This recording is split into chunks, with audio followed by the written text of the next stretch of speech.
Avant d'entrer dans mon monde, dans mon univers, dans mon imagination, dans mes vérités, dans les révélations, tu devras faire un choix. Tu prends la pilule bleue, l'histoire s'arrête là. Tu te réveilles dans ton lit et tu crois ce que tu veux. Tu prends la pilule rouge, tu restes au pays des merveilles. Et je te montre jusqu'où va le terrier. Attends, je te donne que la vérité. Tu auras peut-être des questions, énormément, et je vais t'apprendre comment les canaliser, ces questions, et comment avoir des réponses.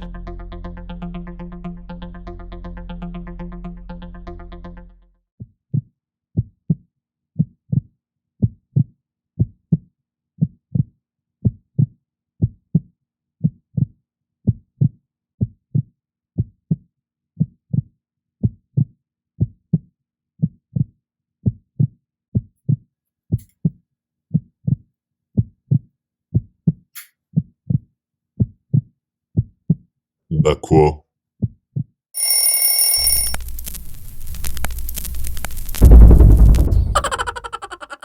Dans cette vidéo, je vais parler d'un sujet encore tabou pour certains, qui est le cannabis. La beuh, la weed, la marijuana, la moquette, la fumette, la Marie-Jeanne, appelez-la comme bon vous semblera, ou encore l'herbe Pantagruélion, je vais y revenir, vous le savez que je reviens toujours sur mes traces. Bref, je vais comme à mon habitude donner mon analyse sur cette question, sans pour autant vouloir en faire sa promotion. Doit-on légaliser le cannabis ? Mais avant de parler de légaliser cette plante, nous allons explorer brièvement son histoire qui est fascinante. 2700 ans avant JC, Marie-Jeanne fait sa première apparition dans des écrits chinois. Selon la légende, l'empereur chinois aurait découvert les capacités de guérison de cette plante. 1000 ans plus tard, on retrouve des autres traces écrites qui prouvent que la plante a bien des vertus médicinales, notamment pour la dysenterie, stimuler l'appétit.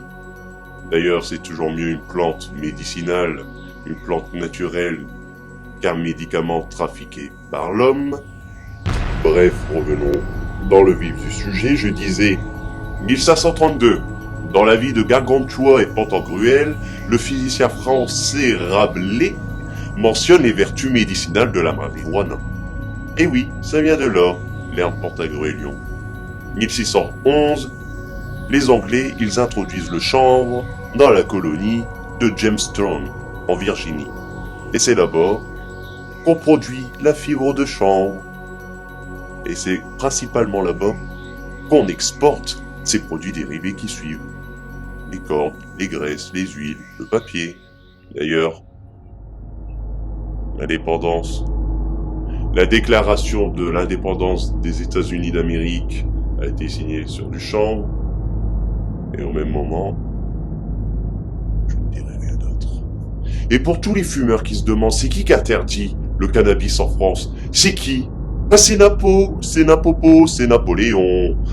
En 1798, en 1798, en 1798, en 1798, ouais. En fin de compte, c'est tout simple, hein. Il a fait la campagne en Égypte. Et là-bas, les Français, ils ont adoré cette herbe. Qu'est-ce qu'ils ont fait? Ils se sont barrés avec, ils en ont ramené en France. Et ça s'est un peu fait comme des petits pains, tout le monde a adoré. Ils ont dit, c'est bon, on n'a pas aidé. Niet, c'est tout. C'est tout. On interdit la vente et la consommation. Interdit. Karma n'a pas été... Elle m'énerve, cette lumière. Elle m'énerve. Je l'aime pas. Elle rend mal. Attendez, on va essayer... On établit notre propre réalité, n'oubliez pas, tout est qu'illusion ici, d'accord? Donc, on pense. On assombrit le ciel. Allez-y, on assombrit.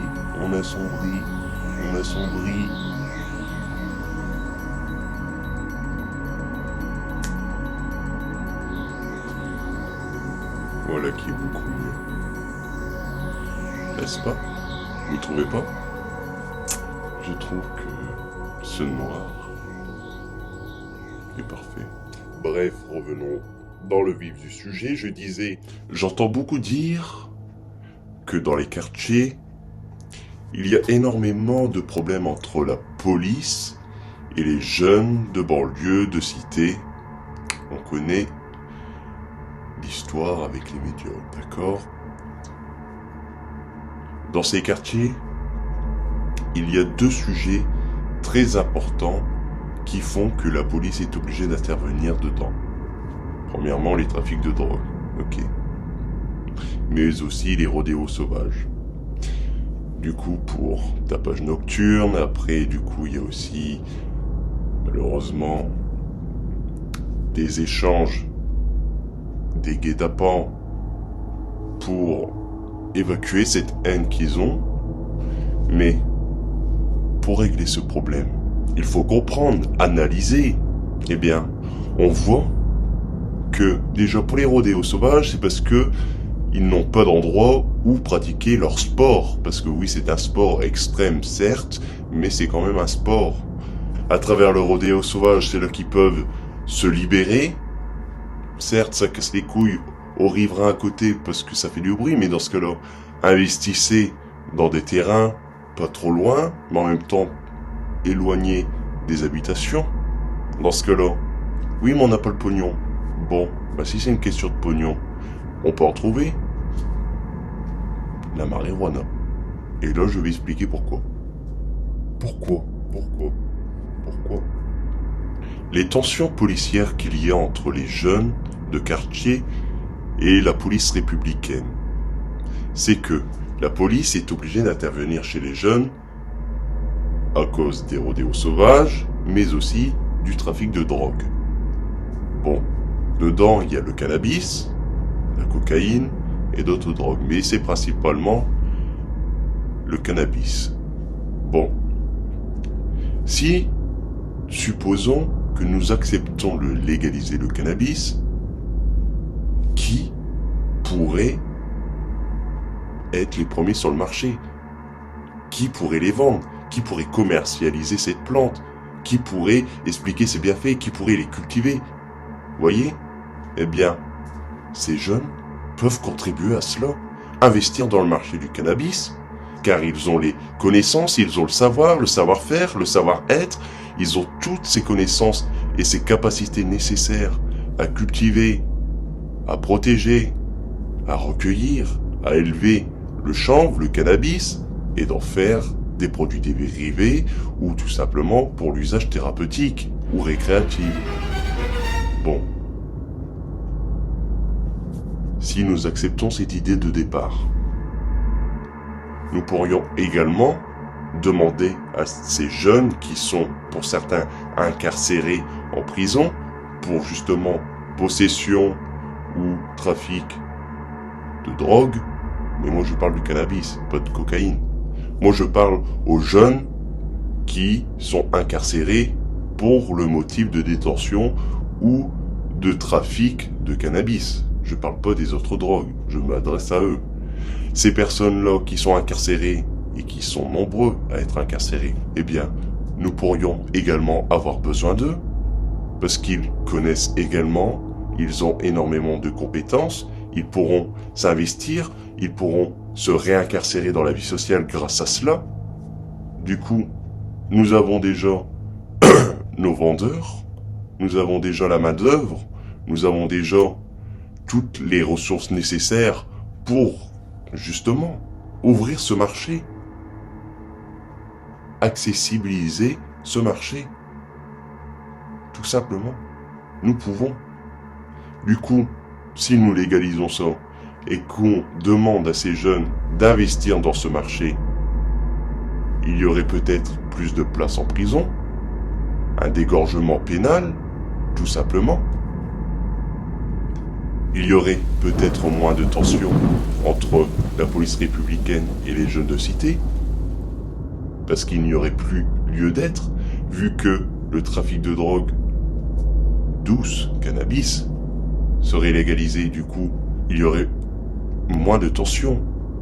Ils devraient peut-être interagir pour encore les rodéos sauvages et le reste des autres trafics, mais si nous leur accordons un pourcentage de ce marché qui sera reversé dans ces communes pour améliorer leur vie, tout simplement, leur existence, par exemple, en créant des champs où ils pourront exercer leur sport extrême, le rodéo sauvage pour certains.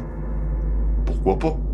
Et je pense que si nous réglons ça comme ça, c'est la manière la plus pacifique, on va dire, la plus pacifique. Je pense que nous pouvons régler ce problème en faisant une pierre deux coups. Nous pourrions tenter, pourquoi pas? Après tout. Écoutons-les une bonne fois pour toutes, ils ont des choses à dire ces jeunes. Ils ont des choses à transmettre, ils ont des compétences, ils sont pas cons. Faut arrêter. Il y a certains d'accord, mais faut arrêter de mettre tout le monde dans le même sac. Et ces jeunes, même si vous pensez qu'ils sont méchants, sauvages, déjà, comme dirait Jacques Brel. Il n'y a pas de gens méchants. Il y a des gens bêtes. C'est pas de leur faute. Il y a des gens qui ont peur. Ça, c'est de leur faute. Des gens qui ont peur et qui n'assument pas leur peur. Ces jeunes, ils ont des compétences à transmettre, des savoirs. Ils ne sont pas bêtes. Et ceux qui sont méchants, il faut apprendre à les connaître, tout simplement. Apprenons à les connaître. Il faut arrêter. Bon, déjà, le problème des jeunes. Je récapitule. Problème de quartier entre la police républicaine et les jeunes de banlieue de cité. Bon. Deux causes principales, deux causes. Rodéo sauvage, ici, rodéo sauvage. Trafic de drogue. Cannabis. Cocaïne, héroïne et j'en passe. Bon. Le rodéo sauvage. Ils n'ont pas d'endroit où exercer ce sport. Ils n'ont pas d'endroit où exercer cette activité. Ils n'ont pas d'endroit où le faire. Du coup, ils sont obligés de faire là où ils peuvent. Malheureusement. Bon. Je reviens sur cette idée. On la garde. Si on légalise le cannabis, on demande à ces jeunes d'investir dans le marché du cannabis. On demande à ces jeunes. On demande. Ensuite, je vais faire un peu mon écolo, mais quand la police intercepte des tonnes et des tonnes de conteneurs de cannabis, qu'est-ce qu'ils font? Ils les brûlent, évidemment. Ils peuvent pas garder ça indéfiniment. Bon. Mais c'est pas ça qui arrête le trafic, à ce que je sache. Ils n'interceptent pas des têtes, des dealers. Ils interceptent la marchandise. Mais la marchandise, comme cette herbe à la base est une plante sauvage, elle repousse comme elle veut. Vous n'allez pas arrêter cette propagation. Cette drogue, elle repoussera toujours. Vous arrêtez pas ce deal. Vous ne pouvez pas l'arrêter. Vous freinez juste la production, la revente. Du coup, vous touchez à l'économie de ces dealers, d'accord? Mais ils pourront toujours avoir cette marchandise. Du coup, là où je veux faire mon écolo, c'est ce que je veux dire. Cette marchandise qui est brûlée, elle va être récultivée, tout simplement. Donc, ils vont vouloir rattraper les tonnes et les tonnes perdues. Du coup, ils vont retravailler plus. Et du coup, la plante de cannabis, elle consomme de l'eau. Du coup, si nous brûlons la marchandise que nous avons interceptée via l'aide des policiers, nous gaspillons de l'eau vu que nous n'arrêtons pas la production de cette drogue. Nous l'arrêtons pas. Nous stoppons la diffusion instantanément, mais pas éternellement. Non, non, non. Donc, vous voyez, si on veut faire chier jusqu'au bout, on peut dire ça. On peut dire, les polices gaspillent de l'eau. Et dans ce cas-là, on peut dire c'est le consommateur. S'il n'y avait pas le consommateur, il n'y aurait pas besoin de faire cultiver cette plante et du coup, nous ne gaspillerons pas de l'eau. Je suis d'accord avec vous. Mais voilà, c'est trop tard. C'est trop tard. Cette drogue existe depuis des millénaires. Voilà, nous devons faire avec, c'est tout. Au bout d'un moment, la pivoine, on l'a bien accepté, l'opium, on l'a bien accepté. Maintenant, on l'utilise dans tout ce qui est échantillon, parfum, tout ça. Maintenant, faut arrêter. Cette plante a des vertus, pas que récréative, pas que médicinale aussi. On en a besoin. Ok, bien comme je vous le disais, se droguer c'est mal. Il ne faut pas vous droguer. Si vous vous droguez, c'est mal. Parce que la drogue c'est mauvais, voyez. C'est mal de consommer de la drogue, alors ne vous droguez pas. Aucune drogue, voyez, parce que c'est mal. La drogue c'est mauvais, voyez. Ensuite, les Indiens. Les Indiens étaient très gourmands des calumets de la paix. Dedans, il y avait de la sauge, il y avait de la menthe parfois aussi du cannabis, ils mangeaient aussi du champignon. Eh bien, là aussi, on voit qu'ils utilisent ces drogues douces, mais pas pour la défonce, pour leur rituel chamanique, spirituel. Vous voyez, c'est juste une reconnaissance de soi, une quête spirituelle, une quête de la vérité, de la réalité. Toutes les questions que nous nous posons, nous pouvons trouver des réponses à travers cette plante. Il y en a, ils vont chez des psys, chez des médiums, chez des voyants. Pourquoi ? Ils veulent des réponses. Alors pourquoi ils pourraient pas avoir ces réponses à travers une plante ? Parce que ça joue, c'est dangereux pour la santé, mais dans ce cas-là, ce qui est dangereux pour la santé, on pourrait arrêter de vendre l'alcool, arrêter de manger dans les fast-foods, aussi tous les légumes qui sont dégueulasses, remplis de glyphosate et tout, on pourrait arrêter. Tous les poissons qui sont infectés par les eaux, on pourrait arrêter de les manger aussi, de les pêcher. Dans ce cas-là, si nous voulons, nous pouvons tout remettre en cause. Au bout d'un moment, il faut arrêter de chercher des excuses. Dans ce cas-là, vous attaquez sur un sujet, je peux vous attaquer sur un autre qui aura un point commun avec ce sujet. Au bout d'un moment, il faut se rendre à l'évidence. Cette plante a des vertus où l'esprit peut nous révéler ses capacités, des réponses, et je pense qu'en ce moment, beaucoup de jeunes, beaucoup de gens, beaucoup de personnes qui sont seules ont besoin de réponses. Ils ont besoin de ça. Je dis pas qu'ils doivent fumer, bien au contraire.